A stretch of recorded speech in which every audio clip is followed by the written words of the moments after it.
Shalom and welcome to this edition of Revealing the Truth, where we cover the headlines, the heartlines, and biblical truth. I'm your host, the Reverend Rabbi Eric Walker, with a question for you. What are they doing with your DNA?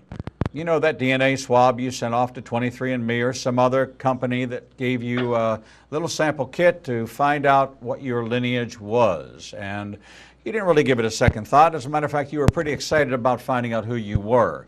And it's not like you're giving out something really personal that would be something somebody could steal, like your identity, but it is something that someone is interested in, and that someone is Satan himself. Why would Satan be interested in your DNA? Because he's looking for that Y chromosome marker that determines that you're in the line of Aaron. That's right, Aaron from the Bible, the high priest. And yes, it will be the one who serves as the high priest over the Sanhedrin, that is the blood relative of Aaron of the Bible, all the way through Zadok 2 in the Bible, to return to form the Sanhedrin that will call for the return of Jesus. Imagine if that line could be wiped out by a weaponized DNA and Jesus does not return. Then Satan wins and rules this earth forever. That is the plot line in this best-selling biblical thriller that is now available to you on Kindle for just $2.99. Get your copy today or in paperback as well. I also want to encourage you to visit our website, ignitinganation.com, and click on our special offers. You can find the cover of this book, The 7 Laws of Abundant Living, Lessons Learned from the Tree of Life, right there, and we want you to click on that cover, and we're going to ask for your email address. We're not going to send you spam, because spam is not kosher, but we will send you the first chapter of this book for free. We take you on a journey from the natural to the supernatural, 7 laws of God discovered and revealed in the Garden of Eden at the Tree of Life, that are going to unlock marvelous secrets that God is trying to reveal to you from the very ground out to the fruit of that tree. Get your copy today, both on Amazon, on Kindle, on Nook, in paperback, at all Christian book retailers, as well as in multiple languages throughout the world, including Indonesian. It's my privilege to introduce you to our guest today, Daman. Glenn is the author of The Forgotten Church, Why Rural Ministry Matters for Every Church in America. He has also authored Leading the Small Church, Shepherding the Small Church, Developing Leaders for the Small Church, When Shepherds Weep, and Shepherding the Small Church. He grew up on a farm in northern Idaho and attended Big Sky Bible College, Western Seminary, and Trinity Evangelical Divinity School. Since 1991, Glenn has served as a pastor of River Christian Church in Stevenson, Washington. He's also served small rural churches in Montana and Oregon. He served as the director of Village Mission Center for Leadership Development and has been an adjunct professor for a number of Bible colleges and seminaries in the area of small church studies. He's also taught in Russia, the Philippines, Canada, and Mexico. Glenn enjoys photography, woodworking, camping with his family, and spending time on the family farm. Glenn, welcome to Revealing the Truth. Thank you for having me on. Glenn, you serve the small church, the rural church. You have a passion for the work that really is reaching the breadbasket of America, the House of Bread, Bethlehem, the Bethlehems of America, the breadbasket of America. What really led you to this kind of calling? What in your upbringing influenced you the most in your journey to faith, and why you would be felt led to continue almost this relentless pursuit of reminding America and reminding the world that there's a population outside the megachurches, outside the metropolitan area, outside the sphere and influence of the mainstream Christian broadcasting that needs to be reached, and that is the actual backbone and heart of Christianity in America, not the mega churches, not the lights, not the show, but really the small rural church in which I've preached in literally hundreds of them, and I got to tell you that the Spirit of the Lord is right there, and the celebration of a church 238 years, 220 years, 175 years, 183 years at being at those celebrations, the 150th anniversary of a church. That is, excuse me, the small town church, that is the home church, that is the world church. And we don't see any mega churches announcing the 220th anniversary of the mega church. So what led you down this path? Well, I grew up in a small church in a rural area of northern Idaho. It was a village missions church, and probably had 35, maybe at the most 60 people. And so that really is my background and my heart for rural America. Those are my people. Those are the people I understand, and yet I feel that really they're being neglected and overlooked. And so that's what's developed my passion for this area of ministry. Who do you think is neglecting them and overlooking them? Well, I don't think it's a deliberate overlooking in terms of the Bible colleges and seminaries and denominations. It's just that they're out of the view of really public media, and most Bible colleges and seminaries are located in urban centers. They're taught by pastors who have pastored urban churches. And so it's not that they deliberately overlook them, it's just that they don't understand or don't have any experience in those ministries. And as a result, they just tend to forget about them and overlook them. What percentage, statistically, do you believe that the rural church makes up of the body of Messiah in America? Well, in terms of there's really hard to determine the statistics for rural churches. I know in terms of small churches, about 75% of all churches are under 150. But certainly you've got roughly 20 million people that live in rural America today. And oftentimes what we're seeing is the churches are really struggling to find pastors and leaders who are willing to go out into these small communities. And so there's I think a significant portion that we're overlooking in terms of ministry and in terms of evangelism, because oftentimes we view rural America as already evangelized. We kind of see it as Mayberry, where the church is there, all the people are Christian. And I would say that rural America is certainly morally and politically conservative, but that doesn't mean that they have a relationship with Christ. That their view of God tends to be more of, God helps those who help themselves. And so they're religious, but don't have a relationship with Christ. And so because of that, we need really more evangelistic efforts out in the rural communities. Glenn, I remember as a young boy growing up in a Jewish neighborhood, but being surrounded by the Catholic community of Pittsburgh. I lived on a street that was kind of, it was street level on one side of it, but actually there was a long stairway down at the bottom of the street, down to a street way down below us. We were kind of on a hill on one side, but level. We were at the plateau, if you will. And right down there was St. Bede's, which was the small Catholic parish church, and right there was St. Bede's Academy, which was the parochial school connected with it. But one of the things I remember as a boy is no matter what time of year we would walk down those steps, that the small parish priest would always be there. That's where he lived, that's where he worked. And in the 50s and into the 60s, the door was never unlocked.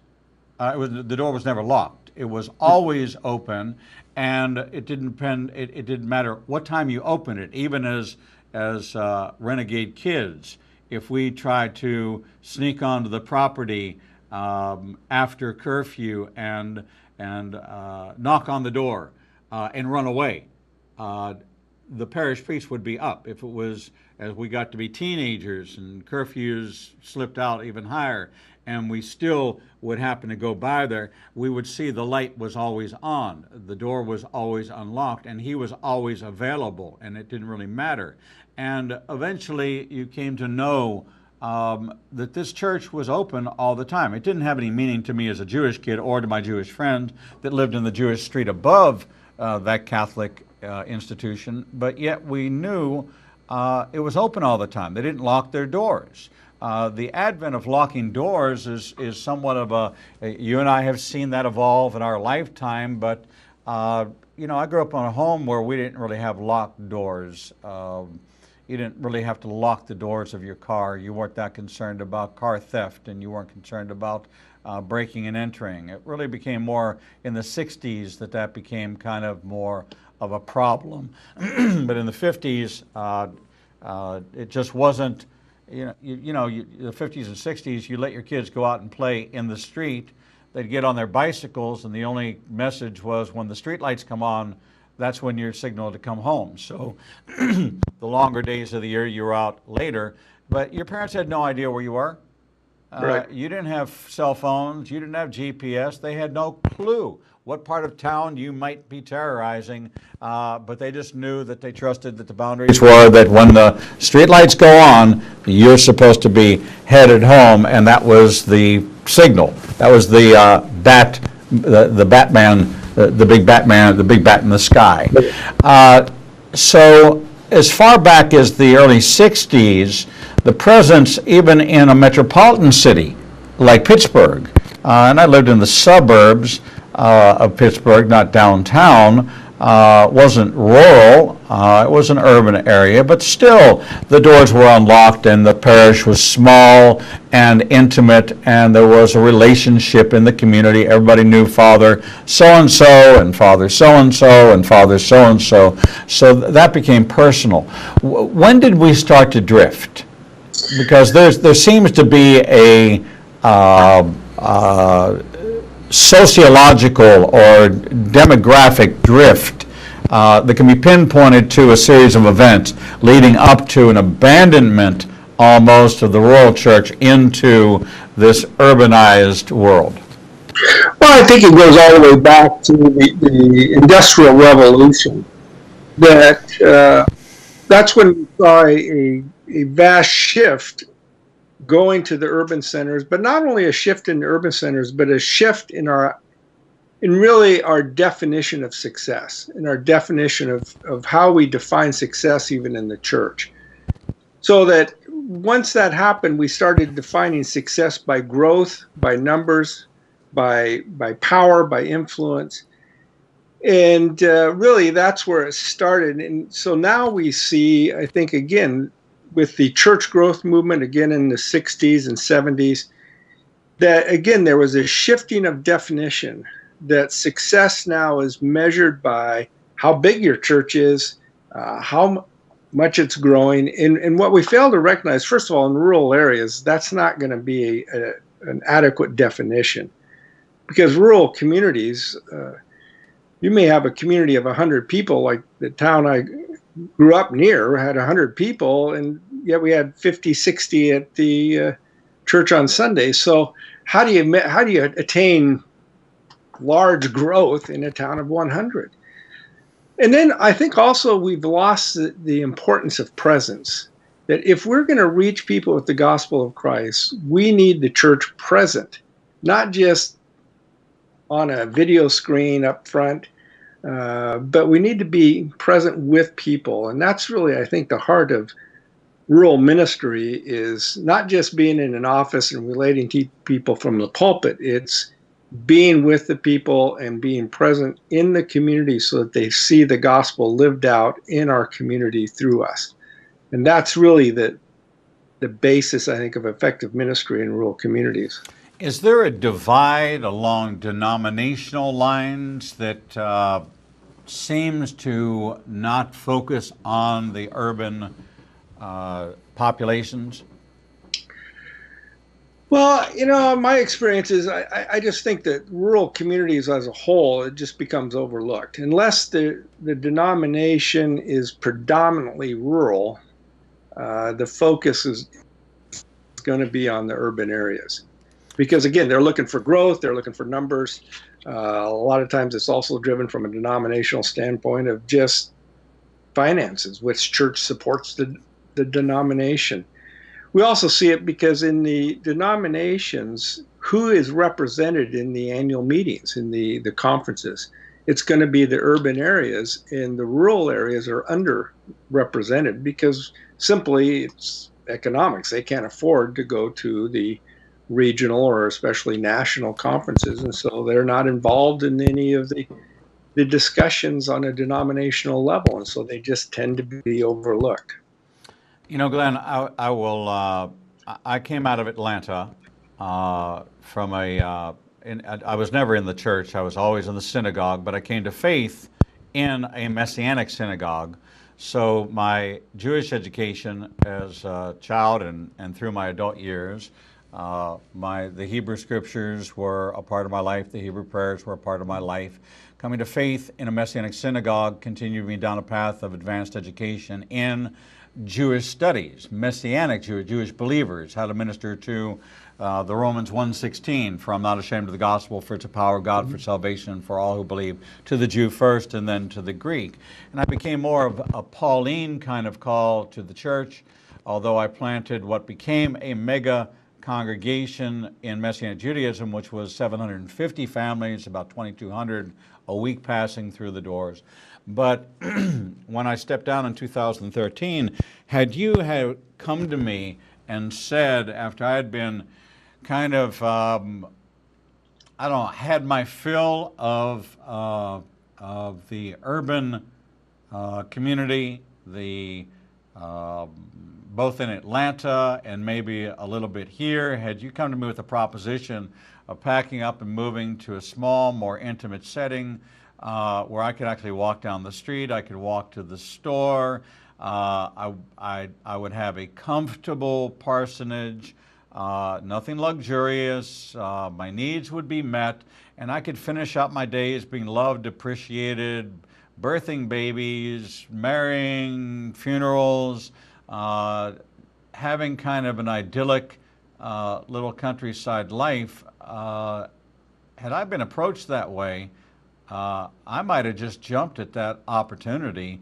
because that sounds pretty, and here I am in Birmingham, Alabama with a global television ministry now, but in that period of time when I was doing talk radio and I was preaching in church, teaching in churches, that would have sounded like a pretty attractive, you're in your mid-60s, you can be here for the next 20 years in the pulpit. In 20 years, you're long established in the community. Everybody knows you. I'm ordained as a Baptist minister as well as a Messianic rabbi. So come to First Baptist of Ruralville, and the people will fall in love with you. You'll fall in love with them. You'll hang out at the barbershop or the grocery store, and you'll probably meet more people there at the local diner having a cup of coffee than you will in the pew. But nevertheless, you can have a wonderful life. My goodness, that sure sounds attractive to me. But yeah. I've never seen that. Well, first, I've never looked at the ads for anybody advertising. But that sure sounds like what that Andy Mayberry scenario sure sounds a whole lot less competitive, more able to impact, really transform a community to be something that raises the whole community and becomes the barn raisers and the stories that we've heard growing up of what a real community. We don't ever hear that the urban church was out there raising a barn, or that we have Habitat for Humanity, and not that they don't do great work, but a lot of the work is focused in China missions or in missions to Guatemala or to Honduras. But we have needs here in America at home that aren't being met. I I'm just wondering if ministers wouldn't actually be happier if they were in smaller communities. And maybe 100 is a little too small. If you couldn't swing a rabbi without hitting everybody in the whole community. But maybe, I don't know, a small community of 10,000 maybe, even 5,000, and a congregation of maybe 100, 150 families. Seems like, how much can you really minister to? My agreement with the Lord is, Lord, when I can't remember the people's names, then we've grown too big. And we hit the ceiling at 750 families, and I could remember everybody's names and their kids' names. But after that, as new faces started to appear, I began to get less and less connected because I had enough on my plate, and the idea of having co-pastors or under-shepherds seemed antithetical to the model that God had created, where a flock has a shepherd, not a team of shepherds, and you lead from the back and not from the front so that you can see where the enemy is coming and one goes astray. I'm fascinated by this concept of the forgotten church. I actually think it's a little bit more, maybe I'm romanticizing it a little bit too much, but nevertheless, it sure sounds a lot more fulfilling than this constantly chasing after the multi-million-dollar buildings and the multi-million-dollar pursuits. We're talking with Glenn Daman. I'm saying that right, Daman? Glenn Daman, D-A-M-A-N, not Daman, Daman, author of The Forgotten Church, Why Rural Ministry Matters for Every Church in America. When we come back, we're going to dig a little bit more into this Q&A with the author of this book and find out, is it really as fascinating, romantic, and getting established and into the very fabric of the community as God originally designed it in a smaller setting, kind of like the upper room? We'll ask those questions and more when we come back from this break. And all across North America. All of our authors are featured on the Books and Media page on our website, www.ianbn.com. There you can find a direct link to the book you want to order, and we receive a small commission directly from Amazon. There is no cost to you for this service. In addition to our daily teachings and interviews, we make available to you the archive of all of the interviews on our YouTube, Facebook, Twitter, and Instagram channels. Our live program is available from our homepage, and there is never a charge to you for any of this access. We made the decision long ago that we would remain a commercial-free resource that would not be influenced by any pressure from any outside company. There are only two ways that we are able to continue to operate this ministry and provide you with the only live 4-hour daily Christian television talk show program. The first is through your support and tax-deductible contributions to Igniting a Nation. These can be made directly through the donate button on the website or sent through the mail to Igniting a Nation, 2700 Corporate Drive, Suite 120, Birmingham, Alabama, 35242. The other way we support the program is by offering you a unique opportunity to have access to over 10 years worth of teachings on a subscription basis. The teaching archives contains all of my prior sermons, Torah studies, prophecy in the news videos, and much more for the low subscription price of $5 per month. This subscription grants you unlimited access to over 800 hours of content not available elsewhere and is updated weekly with the most current prophecy classes. In addition to 20 hours of original TV programming each weekday, we invite you to join us live every Monday, Tuesday, and Thursday evenings for our Prophecy in the News classes. The times and locations are listed on our events page on the website www.ianbn.com.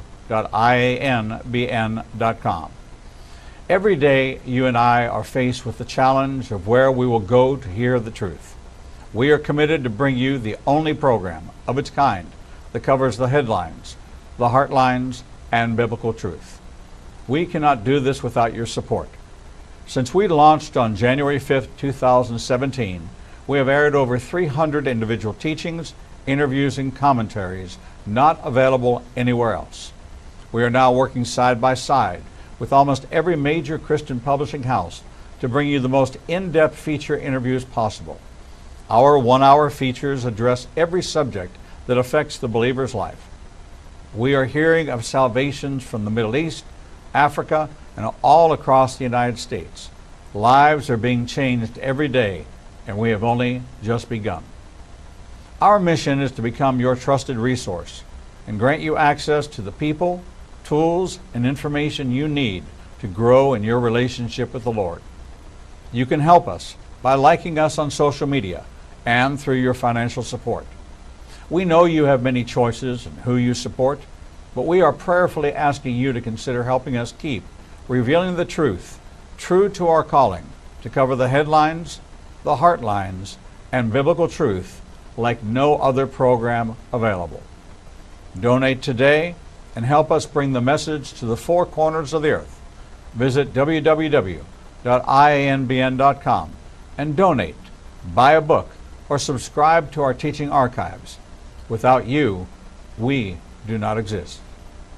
Shalom and welcome back to this edition of Revealing the Truth, where we cover the headlines, the heartlines, and biblical truth. I'm your host, the Reverend Rabbi Eric Walker, and we're talking with Glenn Daman, author of The Forgotten Church, Why Rural Ministry Matters for Every Church in America. Glenn, welcome back to the program. Thank you. Glenn, I don't even know that there's conceptions, let alone misconceptions, about the rural church. I would venture to say that the average pastor has never even considered what lies beyond the metropolitan marketing mapping of the geographical circle around their main campus. And maybe that, in some cases, expands to 50 miles. If you're in the Dallas-Fort Worth area, it may be a larger because you have the multiplex. But before we dig into some of the misconceptions, truly, is anybody really thinking about, and I've got to be honest with you, I never thought about the churches that bring me in that are in the rural communities as being rural churches. I just consider them to be local churches. I never really put them in the framework of, yeah, they're in a community that's only 4,000 and they have 250 families in their congregation. They're prosperous, they're thriving, they're birthing. They're not worried about the harvesting. Their growth is organic. The mega churches tend to be fueled by the leakage out of already existing churches and seem to almost be a magnet to pull people out that are looking for a reason to be dissatisfied so they can go where it's more popular. Mm-hmm. They know more people. There's a much broader scope of interest. The quality of the show is much greater than mm-hmm. The bluegrass gospel or the organ or the soloist who's been singing there, Miss Lucy at the piano, who's been the praise and worship leader since 1957. People seem to be drawn to that. So do we really think about such a thing as a rural church? I don't think so, and I don't think we understand both the nature of rural church and the difference of rural ministry versus an urban ministry. But I want to kind of go back to something that you said in terms of, the small church being the norm. It's not only the norm, but studies have indicated that it's actually far more effective. A guy by the name of Charles Schwartz did a study of thousands of churches across the globe, and his conclusion was that the small church is 16 times more effective in reaching people with the gospel than the large church. But the problem is we tend to look at numbers and evaluate it based upon, hundreds or thousands. And for a small church, you think, well, evangelism is reaching 3 or 4 people a year. But if you look at the size of the church in comparison, then it is far more effective. But I think it's that failure to understand really rural ministry and the nature of rural ministry that leads to just kind of ignoring it. And we're seeing kind of an uptake in that in terms of the last election, where rural America kind of said no to the progressive ideas of the urban areas. And so that's created, I think, a little more awareness of really what's going on in rural America. Here is a stunning, you're blowing me away. Number of cities, towns, and villages in the United States in 2015 by population size. Under 10,000 is by far the greatest number, with 16,470 cities have a population of under 10,000 of a total surveyed, a total population of 19,505. That's statistically 80%. The next highest category is 10,000 to 25,000, 1,555. Cities with just to give you an example, of 250 to 500,000, 48, 500,000 to 999. The cities with 1 million and over in 2015, there was only 10. Yeah. So 16,470 cities have a population of under 10,000. Now, in those cities, unfortunately, because of the human nature, if you have 2 Jews, you're going to have 3 synagogues. If you're going to have 2 Jews, you're going to have 3 opinions. If you have a small town, you're going to have 3 or 4 different denominations, and one of them is most likely going to be Catholic. One of those is probably going to be, depending on what part of the country, Methodist, Baptist, or Lutheran, depending on where you are in the geography. And then there might be a community church that says, okay, we're non-denominational, and what we are is we're in that box called other. And so you got the mainstreams, and then you got other.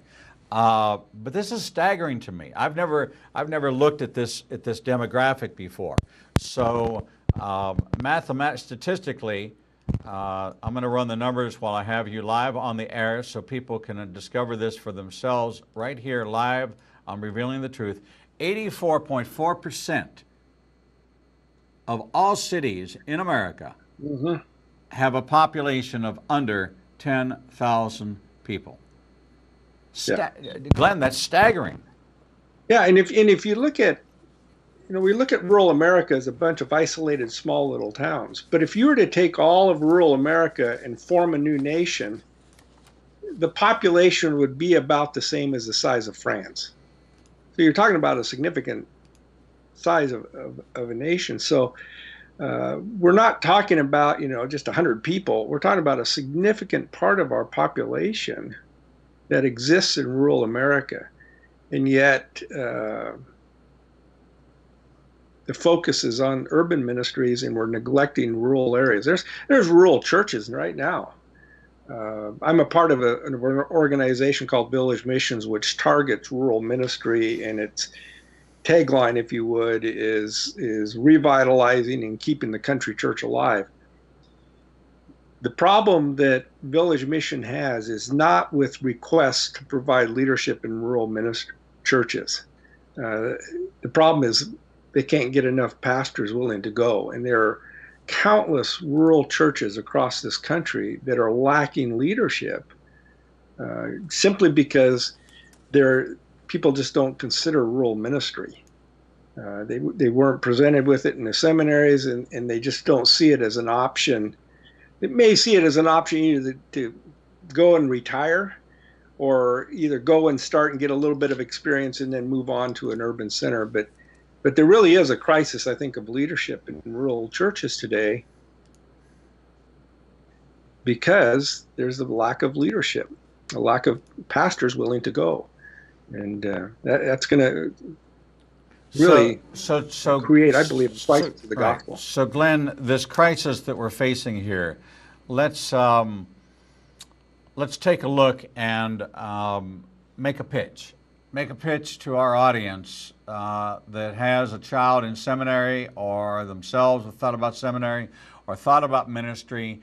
And let's look at this if this isn't the call to you of where you should be. You've been wondering what this ministry call is, where you should go. You're sitting in a major metropolitan area, or maybe you're in one of these towns like we have all over Alabama, where we have many communities that are well under 10,000 that are in need of pastoring. We've got the Midwest. We have the Pacific Northwest. We have a number of regions that are in desperate need. So tell me what the advantages are to pastoring a small church or a rural ministry. Well, I think there's several advantages. First of all, there's the advantage that you're a shepherd. We're not a corporate leader leading a organization. You're a shepherd who's involved in the lives of people. When I look out at our church of around 80 to 100, I know everybody in the church, and I know the struggles that they're facing, and I know the struggles their families are facing. So I can be a shepherd to them, not just someone who's leading an organization. So certainly that's an advantage. I think the second advantage is the extent of influence that we have. In a small community, you have an influence in the whole community. There's going to be people that will call you their pastor, even though they don't ever come to your church. So the influence in terms of people and outside the church is really greater. So I think those are the two biggest advantages that it really gets us back to the very nature of ministry, and that is caring for people and being involved in people's lives on an individual level and really finding out what community is. If you want to know community, go to a small church, go to a rural church. That's where you find out what real community is all about. Can somebody make ends meet on a pastor's salary in a small town? Well, if you want to, it depends on how you want to define ends meet. Can you exist and live? Yes. I think it goes back to the fact that God provides for us, and we are not going to be able to drive the newest car or have all the latest gadgets that we think we need to have. But God provides. And so, you can be out there and live effectively financially, but it's going to be a sacrifice. I mean, there's no question about that. But isn't that what the call is? Well, there you have it. And I want to make sure that people really understand the difference between a call and a vocation. There are many who are vocationally called pastor, and it is a job to them. Mm-hmm. And the attraction of the megachurch or the planting of a megachurch is that you can get on television and ask for $64 million to buy a jet. And think nothing of putting that statement out there saying, I already have 3 jets, but they're not adequate for my needs because I must go around and do these things. But where the rubber meets the road, and for me, it is sitting with that family. For me, it is praying with that family. For me, it is the life cycle of watching their children getting born, then leading to the Lord, then baptizing them, then watching them graduate, then having them come to me for premarital counseling, then having married the couple, having then baptized, watching their baby born, watching them grow up, and then having them come to me and say, we want to dedicate our child to the Lord. I don't do baby dedications that way.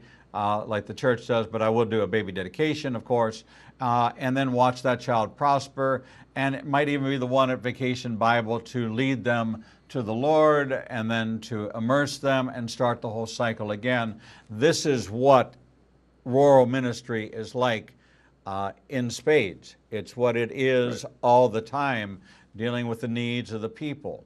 There are many rural communities that are grown up around factories and grown up around industry, and whether or not it's coal mining or agricultural or even manufacturing, that has brought new jobs and new growth in revitalized communities. So it's not like we're talking about an ethnically whitewashed community, if you will. We're talking about an eclectic community. The old guard may still be around. The offspring, the juniors and the seconds and thirds might still be around and might be the city councilman and might be the mayor, might have worked their ways into those roles, and you're going to have to deal with them as well. But when I look at Acts chapter 2, I see a small enough group of people that can break bread together and share what they have with each other. And the secret sauce, if you will, of the last chapter of Acts chapter 2 is the last line, which says, "And God added to their numbers daily those being saved." You and I are called to create an environment of where people can prosper and find respite and salvation even in the most difficult times. There might be a town drunk. There might be a town homeless person. There might be a town special needs individual. But that's who we're called to serve. Jesus said, "I didn't come for the healthy. I came for the sick. I came for the lost." That's what you're going to find in rural America. And would you assess that rural America might be even slightly a bit more transparent because everybody knows your business than in a large urban church? Well, certainly they know, the people in my church know my weaknesses, they know my strengths, they know my struggles. But I think we have to get past this idyllic view of rural America as Mayberry RFD. Rural America is becoming what one author describes as the new ghetto. That the issues of poverty, the issues of race, the issues that used to characterize even gang influence, the inner city is now becoming reality in rural America. And so unless we see that, we tend to overlook it. And we have to recognize that rural America is in a crisis, not only from a spiritual standpoint, but also in terms of really the poverty and the loss that's occurring in many rural areas of what they call the brain drain, where you have the young people that are growing up and moving and not coming back. And so it's creating more and more challenges for rural people. And so that's the challenge, but the opportunity for us then as pastors is to really get involved in that community. I think we and it goes back to the nature of the gospel. We've always been saying, well, we got to, pray the prayer of Jabez to increase my boundaries and, enhance and make my influence greater. And I think we need the prayer of John the Baptist. And that's what I call the prayer of insignificance. May he increase and I decrease. And if we don't have that attitude, we're not going to survive in rural America, because that's what we're called to do. We're called to go into areas where we're not going to be significant from the world's standpoint, but we're going to be significant for the gospel of Christ. And that's, I think, really what is the motivation of rural ministry. In your analysis and experience of rural ministry versus your observations of urban ministry, do you find that the biblical literacy rate in the rural areas is higher or lower than it is? It's not very good across the board. But if I was looking to minister to a community that had a desire to be more biblically literate, would I find that to be the environment of a rural community more so than an urban community? Well, I would say that rural communities are they're more understanding and driven by a Judeo-Christian ethic. So they have an understanding of the Bible. They have the understanding of the Judeo-Christian perspective. But still, there's, I think, this disconnect of this really the vital personal relationship with Christ. It's kind of, I'm a good person and God loves me and I'm good enough and that's what counts because I follow the Judeo-Christian rules. And because of that, I'm going to go to heaven. And there's that lacking of that personal relationship where they really are driven by Christ. And I think that's going to be true urban and rural communities as well. The heart of man doesn't change, whether they're in urban settings or rural settings. We find ways to justify our lives apart from that acceptance and surrender to Christ. I've had a lot of experience in preaching in the small church environment. I'm one of those that if you invite me to come, I'll come. I tell you up front that I'm a Pentecostal, charismatic, spirit-filled Jew, that I tend to don't put me in a box because I'll wind up bruising my hips because I'm going to keep bouncing back and forth in this little box. I had a Lutheran pastor that had said, you got to preach out inside the box. And I must have walked 5 miles in a square because I'm moving. And I'm down there in front and I talk with my hands and I preach with my hands, but I always return to the Word of God and say, look, if you're willing to do that and you're willing to shake awake the slumberers and hear a powerful biblical message, I'll be happy to come. But I don't preach like you do, and I don't use the words you do. And I preach the entirety of Scripture from Genesis to Revelation. And I'm not going to give you 2 verses, and I'm not going to say, open your Bibles and turn with me to this, and let's read along, and then give you 7 stories that are analogous to that Scripture. I'm going to give you 90% Scripture and 10% connection points, and you're going to walk out of there with a message that is meaty, and your head is going to be spinning and you're going to be transported into the presence of God. And if you want that for your church, then bring me down there. But if you don't want for the church, thank you very much and God bless you, but that's what I'm coming to bring.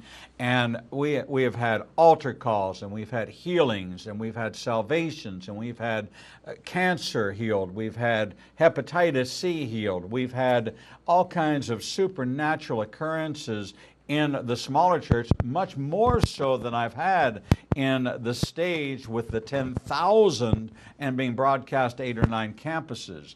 And so I happen to prefer doing a Passover Seder for a small community of 8 or 10 small churches gathering together in an ecumenical cross the boundaries of the Methodists and the Lutherans and the Baptists and the non-denoms and have them all come together in somebody who volunteers their auditorium because they have a community center and have a Passover Seder, and they all come together and say, I didn't know you believed what we believed. I didn't know that you took communion like we took communion. I didn't know. And they get all the I don't knows.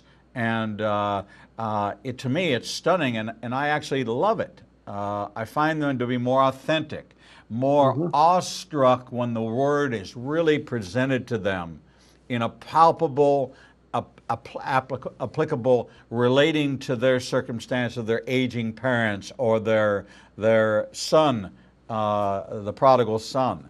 And so I find it incredibly meaningful and very much appreciate your message of this small church, rural church, which are synonymous but also independent of each other. We've got about 2 minutes left. Make your appeal. Cast your net wide out there to people from coast to coast, from the 4 corners of the earth. This will rebroadcast 24 hours all across the world, including all across North America. Make your appeal to those that can make a difference in those communities. Well, I think we need to go back to the parable of the shepherd who recognizes it's not the 99, it's the one. And he leaves the 99 because there's one out there that's lost.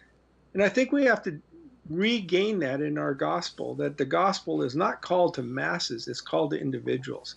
And we need to go to where those individuals are at, whether they're in an inner city, whether they're in a suburb, or whether they're in the end of the road out in central Montana where the road stops. They need to know the gospel, and we need to take the gospel to them. And we need pastors and leaders who are willing to go to those forgotten places and take the gospel to the lost shepherd out there.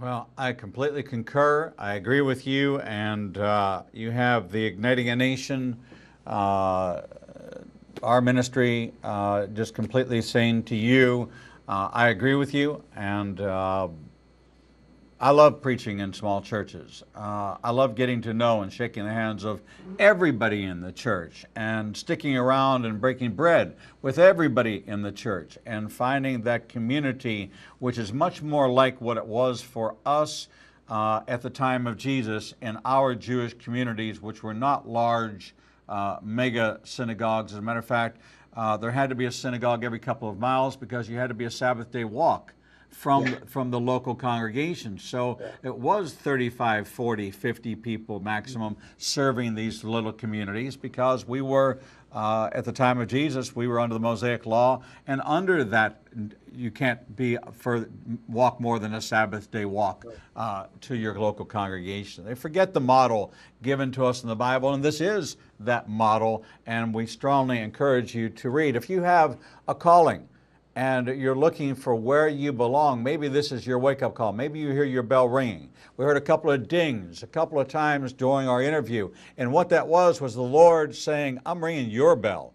I'm calling you to where you're needed most. You thought maybe you were looking at Phoenix. You thought maybe you were looking at Atlanta. You thought maybe you were looking even at Birmingham, but maybe you're looking at small town, rural America, where you're really needed, and your family can put down roots and you can grow and change the lives and impact so many.